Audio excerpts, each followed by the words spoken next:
Bonjour et bienvenue dans mon journal de lecture. Aujourd'hui Stephen King, Billy Summers. Un roman qui est assez épais comme vous pouvez le voir. Une histoire qui nous emmène dans cette Amérique que décrit si bien Stephen King. Cette Amérique des périphéries, ces Amériques des motels et des lieux un peu glauques. Billy Summers, qui est-il ? Billy Summers est un tueur à gages, le meilleur de sa profession, mais il n'accepte de liquider que les salauds. Aujourd'hui, Billy veut décrocher. Avant cela, seul dans sa chambre, il se prépare pour sa dernière mission. Voilà.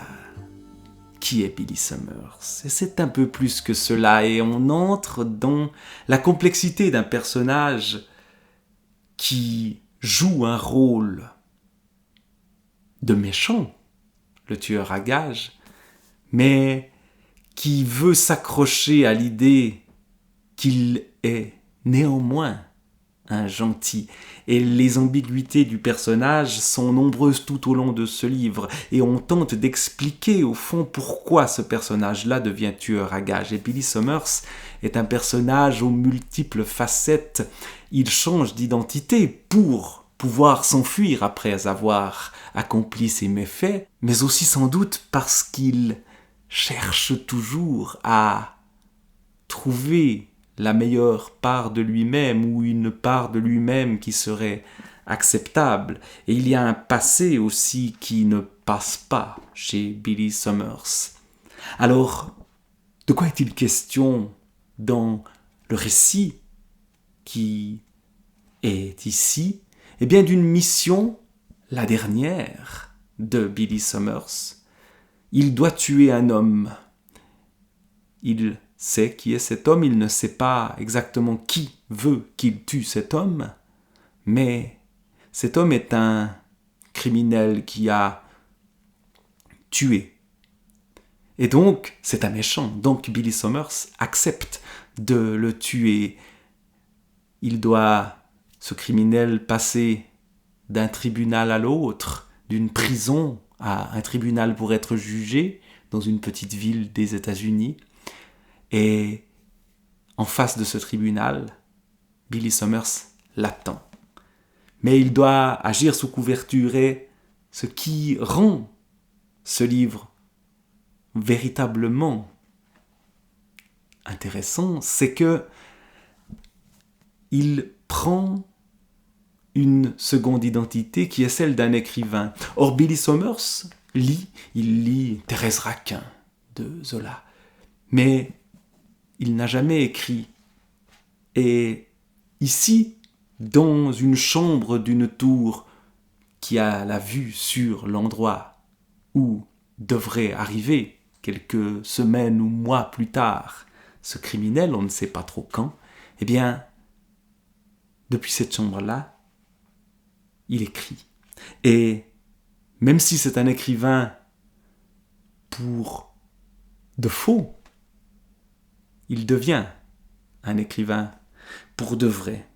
Et on a dans le livre, entre les chapitres où on nous raconte ce que vit Billy Summers au présent, on a aussi, ce qu'il écrit. Voici le début du récit qu'écrit Billy Summers. L'homme avec qui vivait ma mère est rentré à la maison avec le bras cassé. Il a dû aller à l'hôpital avant, parce qu'il avait un plâtre. Ma sœur essayait de faire des cookies, et elle les a fait brûler. Elle n'avait pas fait attention au temps, je parie. Quand l'homme est entré à la maison, il était fou de rage. Il a tué ma sœur, et je me souviens même pas de son nom. Il s'est mis à gueuler dès qu'il est entré. J'étais allongé sur le sol de la caravane, en train de faire un puzzle de 500 pièces, qui montrerait 2 chatons jouant avec une pelote de laine quand il serait fini. J'ai senti l'alcool dans sa bouche, même avec la fumée des cookies. Et j'ai appris plus tard qu'il s'était battu à la Wallis Tavern. Il avait sûrement perdu, parce qu'il avait un œil au beurre noir aussi. Ma sœur, et là le récit s'interrompt, le récit qu'écrit Billy Summers. Elle s'appelait Catherine, mais il ne veut pas utiliser ce prénom. Enfin, pas exactement le même. Catherine Ann Summers, qui n'avait pas encore 9 ans, le jour de sa mort, blonde, petite. Et ainsi commence par un drame la vie de Billy Summers telle qu'il l'a retranscrit dans ce qu'il écrit. Et puis, cet homme qui a tué sa sœur, le compagnon de sa mère, eh bien, Billy Summers va le tuer. C'est sa première victime, mais une victime évidemment dangereuse, un méchant.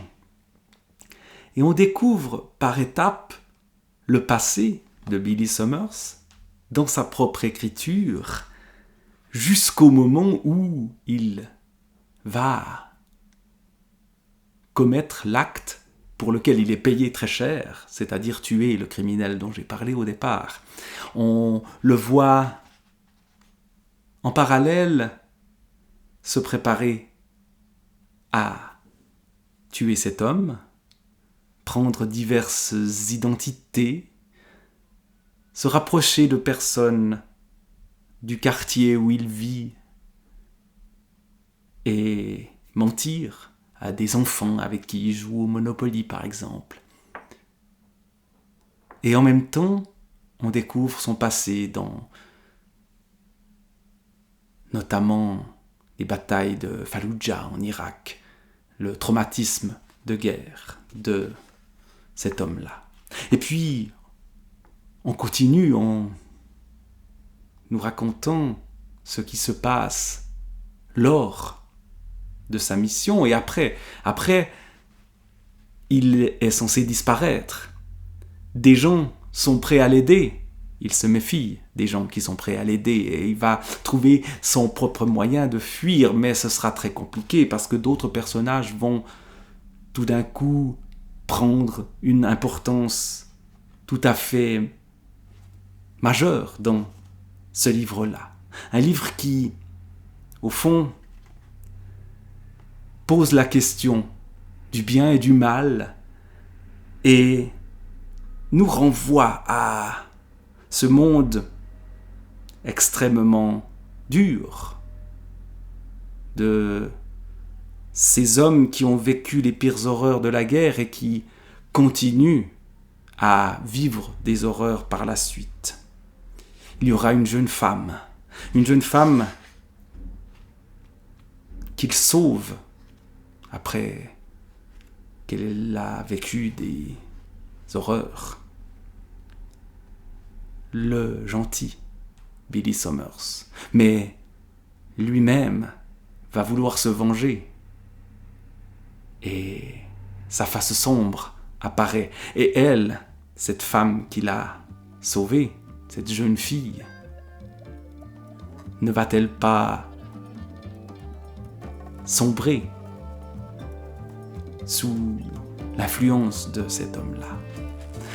C'est une histoire à la fois palpitante parce qu'on veut savoir la suite, mais qui creuse l'âme humaine que ce Billy Summers de Stephen King. Un livre vraiment tout à fait passionnant à lire. Stephen King, Billy Summers. Au revoir.